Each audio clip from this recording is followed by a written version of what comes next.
நம்ம ரீனாக்கு பார்த்தீங்க அப்படின்னா, ஸ்டொமக் பெயினுங்கிறனால வந்துட்டு படுத்துட்ருக்காங்க. அப்ப ரதி வந்து பார்த்துட்டு என்னன்னு கேட்கும்போது, இந்த மாரி சொல்லவும், சரி அப்படின்னு சொல்லிட்டு ரதி போயிட்டு ஹாட் வாட்டர் பேக் எடுத்துட்டு வந்து குடுக்குறாங்க. அதுக்கப்புறம் வந்துட்டு, "சரி வா சாப்பிடு" அப்படின்னு சொல்லிட்டு தோசை ஊத்தியும் குடுக்குறாங்க. அந்த டைம்ல பார்த்தீங்க அப்படின்னா, ஒரு பிளம்பர் வராப்புல. வந்ததுமே இந்த மாரி வந்து லீக் ஆகுதுன்னு சொன்னாங்க. அதனால தான் வந்திருக்கேன் அப்படின்றாங்க. அவர் வந்து கம்முனு இல்லாம வந்துட்டு, "எதுத்த வீட்ல யாருமே இல்ல. நான் 2 நாளா அங்க தான் வேலை செஞ்சுட்ருக்கேன்" அப்படிங்கிற உண்மைய போட்டு உடைச்சர்றாப்புல. இத ரீனா கேட்டதுமே கோவமா அங்க போய் பார்க்குறாங்க. போய் பார்த்துட்டு அங்க யாரும் இல்லாதத தெரிஞ்சுக்கிறாங்க. தெரிஞ்சுட்டு சண்டை போடுறாங்க அங்கிள்ட்ட, ஆன்டிட்டயும். அவங்களும் இருந்துட்டு என்ன சொல்றதுன்னே தெரியாம இருக்கும்போது, இவங்களே சொல்றாங்க, "இந்த மாரி தெரியுமா?" அப்படின்ட்டு. "ஆமா" அப்படின்றாங்க. எப்படிங்கும்போது, "நீயும் சோனியாவும் பேசிட்டு இருக்கிறத கேட்டோம்" அப்படிங்கிறாங்க. சரின்னு சொல்லிட்டு ஹக் பண்ணிக்கிறாங்க. அதே டைம்ல பார்த்தீங்க அப்படின்னா, ஹாஸ்பிட்டல்ல காமிக்கிறாங்க. ஹாஸ்பிட்டல்ல வந்து ஸ்கூல் ஆக்சிடென்ட் அப்படின்னு சொல்லிட்டு குழந்தைங்க எல்லாருமே அட்மிட் ஆயிருக்காங்க.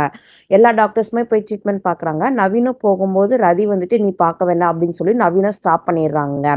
அப்படியே பார்த்தீங்க அப்படின்னா, இங்க வந்து நம்ம பாரதி இருந்துட்டு அனிதாவ கூட்டிட்டு போய் மாடியில பேசுறாங்க. "என்னைய லவ் பண்ணல. ஆனா வந்து நான் மாமாவ லவ் பண்றேன். நான் மாமாவ விருப்பப்பட்டு தான் கல்யாணம் பண்றேன்." அப்படின்னு சொல்லிட்டாங்க. இது அனிதாக்கு ஷாக் ஆயிடுது. இதோட இந்த எபிசோட முடிக்கிறாங்க. ஃபுல் வீடியோ லிங்க் கீழ குடுத்துருக்கேன். மறக்காம செக் பண்ணி பாருங்க. என்னோட சேனல மறக்காம சப்ஸ்கிரைப் பண்ணிருங்க. Thank you.